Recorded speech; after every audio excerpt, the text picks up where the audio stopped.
Greetings, friends, and welcome to Trinity Traveling. I'm your host, John, and today is my first full day in London. There's the Shard behind me.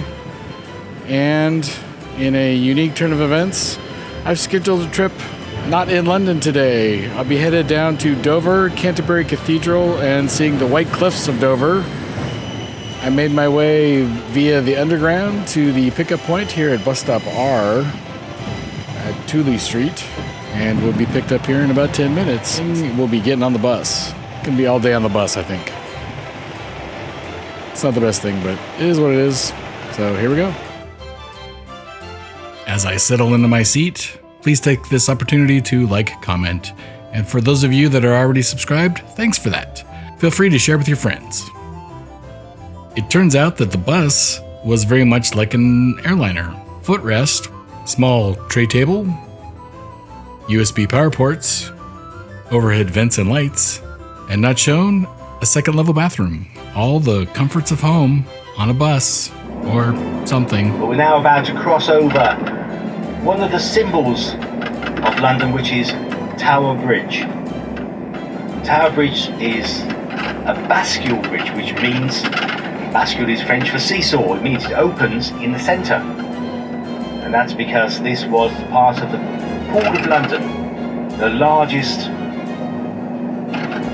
port in the world from the 1700s up until the 1930s. This is the part that opens now. It takes 4 minutes to open, 4 minutes to close, and about half an hour to clear the traffic either side afterwards. Keep those eyes peeled as you depart London. You'll never know what you might see. I enjoyed the countryside on the way to the southeast of England. This will be my first time in Kent.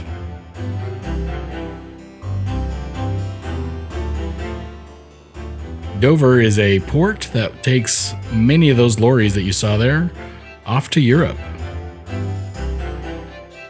Arriving at Dover Castle is a lot like arriving at a set for a medieval movie. I'm storming the castle.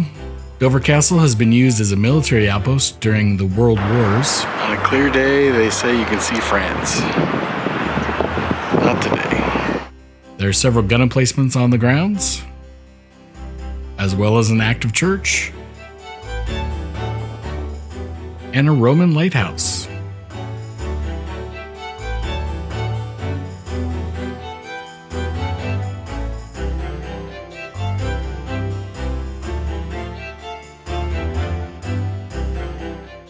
Inside the lighthouse,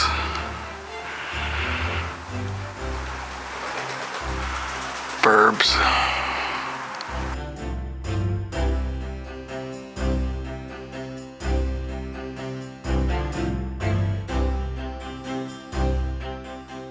Well, that's not a moat, but I don't know what you'd call that.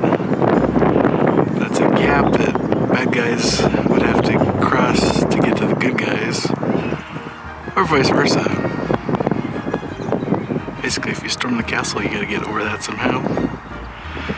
And there's probably dudes on the right side shooting stuff at you. And a lot of death there. And there's lots of little narrow spots. Narrow spots, uneven ground, and a craptastic amount of hills. The Great Tower.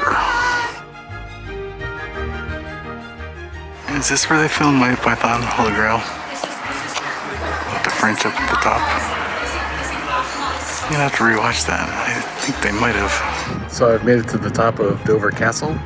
That gate right there, kind of center frame now. That's where you come in. And as I was looking around,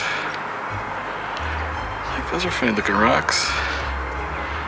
Only wait, they're not rocks. Sheep. Hanging out. Matt.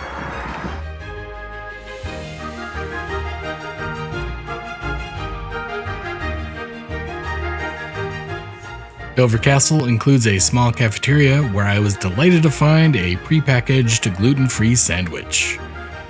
No, seriously, it was really good. So continuing the theme from Dover Castle, which is right there, headed to the White Cliffs of Dover, And we're going up there. So this is the gate access to the White Cliffs paths. If you have a shortage of time, I think I'd take the lower path. I think you'd get a better view of the cliffs. That path takes you a little further out toward the water. I did the upper path, and I will show you what that looks like. Alright, so scale check.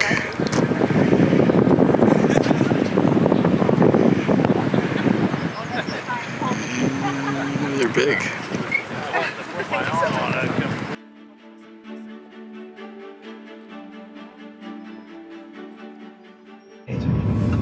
And his brains were then scooped out with a sword and trod into.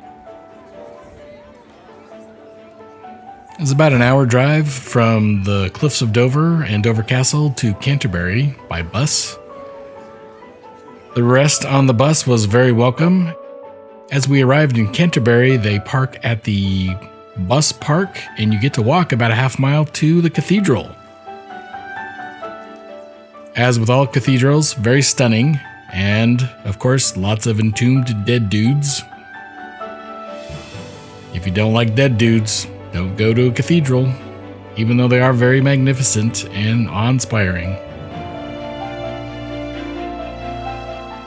And that's about it. Here's my wrap-up after the 10.5-hour tour.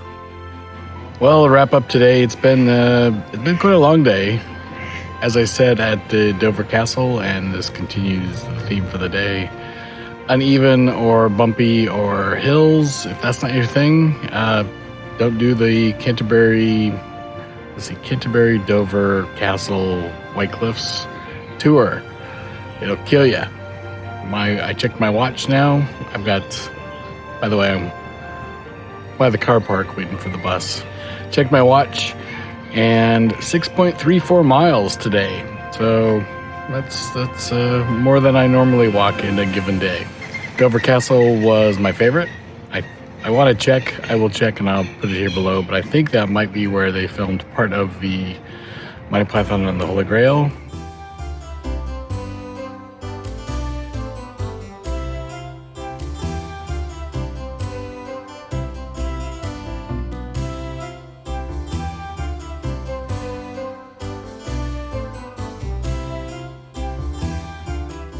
Regardless, it's like visiting Game of Thrones in a lot of ways. If that's something you're into, then you'll love Dover Castle. Disappointed that I didn't get to see more of the White Cliffs. The angles that you get are not great. The only way I think you're really going to see them is if you actually get in a boat. Wasn't an option today. Our tour guide was Andy, and he was excellent. Actually, I think the driver deserves more credit for anything else. Some of the spots that you got to take a bus through here in the UK. At one point, the bus was, I gotta think, less than an inch from the roof of this building as I was looking out. I should have taken a picture of it. I don't know what I was thinking. I think I was tired. Hence the coconut milk latte. Lovely tour today. The weather was kind of overcast, and I think it's about to rain. For my third time in the UK, this might be the first time I actually get rained on. Believe that? This is for 3 trips here. Never been rained on. Never had to pull my umbrella out. So maybe we can see how gray it is. Oh, you can see the cathedral back there. That's Canterbury Cathedral right there. A lot of dead people in the cathedral. My wife would not like that at all. I think I'm done. So we'll be getting back on the bus, and maybe I'll have some scenes from the bus, but back to London, back to the hotel, and rest. See ya. Happy travels, everyone.